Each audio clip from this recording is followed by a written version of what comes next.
and she says the most offensive thing to me that you can say to a person of color in the United States of America. She asks me, "Were you born in this country?" And I was immediately offended. I put my hands on my hips and I said, "Yeah, I was born in this country."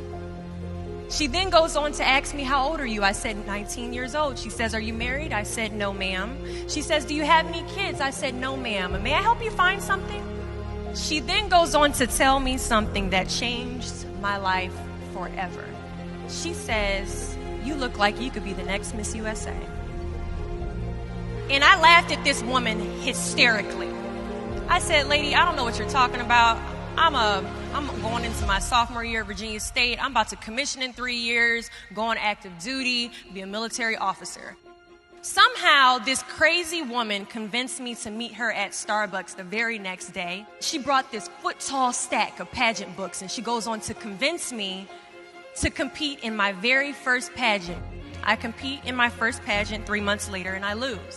I go back the second year, compete in my state pageant, and I lose. I go back the third year, compete in my state pageant, and I lose. Go back the fourth year, compete in my state pageant, and lose. Go back the fifth year, compete in my state pageant, and lose. But guess what happens the sixth year? I lose. I called her on the phone 6 years after our Target conversation, and I said, "You told me I could be the next Miss USA." And she says, "Deshauna, keep trying, keep trying, keep trying." In June of 2015, this amazing, kind of cuckoo woman passes away from leukemia. In December 2015, I win Miss District of Columbia, USA. In June 2016, I'm crowned the first soldier to win Miss USA. And last January in Manila, Philippines, I walked the Miss Universe stage and placed top 9 amongst 86 countries.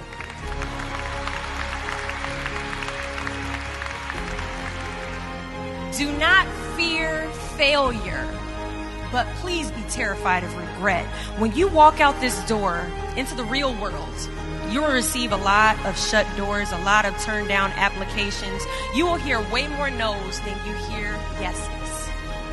Giving up is something I did a lot of growing up, and I don't think I really challenged myself to stick anything through until I joined the track team in middle school.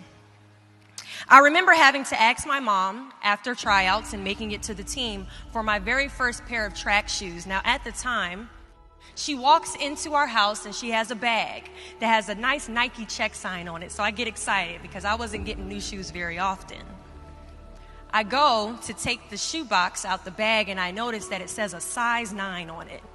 Mind you, in the 7th grade, I was a size 5. I open the box and I slide my feet into the shoe and I look at my mother and I said, "These shoes are too big." She says, "I know, I did that on purpose." I was like, "Why would you buy shoes that are too big on purpose, Mom?" And she says, "Because I know that you're going to grow into them." Coach has us line up on the starting line, and he wants us to run a lap around the track. As we go to take off, I immediately fall to the ground, twist my ankle, because the shoes are entirely too big. See, I couldn't run at the speed that I wanted to because I didn't fit the shoes I was wearing at the time.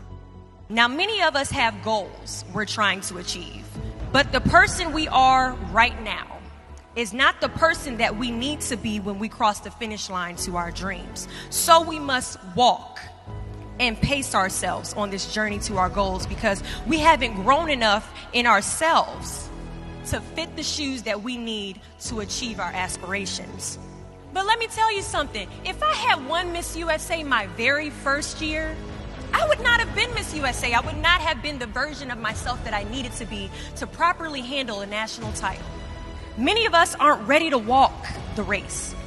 But understand that as we walk this race, we pace ourselves, and as we pace ourselves, we grow.